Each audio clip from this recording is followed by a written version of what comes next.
Hello guys, আসসালামু আলাইকুম। আমি আজকে দেখাবো কিভাবে আপনার অপ্রয়োজনীয় ফেসবুক পেজ ডিলিট করবেন।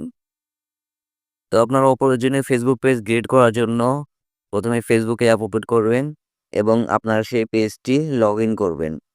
লগইন করার পরে এই যে প্রোফাইল আইকন এখানে ক্লিক করবেন।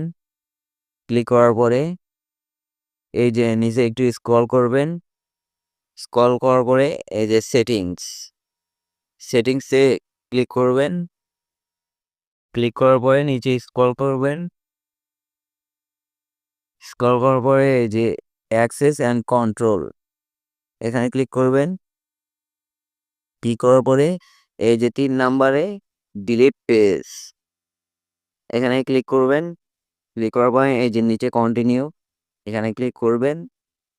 ক্লিক করার পরে আপনি সিলেক্ট করবেন কোন কারণে আপনার পেজটি ডিলিট করতে চাচ্ছে। তো আমি একটা সিলেক্ট করে দিচ্ছি। সিলেক্ট করার পরে নিচে কন্টিনিউতে ক্লিক করবেন। তো আবার কন্টিনিউতে ক্লিক করবেন। ক্লিক করার পরে আপনার ফেসবুক প্রোফাইলের যে পাসওয়ার্ডটা সেটা বসিয়ে দিবেন। আমি আমার প্রোফাইলের পাসওয়ার্ডটা বসিয়ে দিচ্ছি।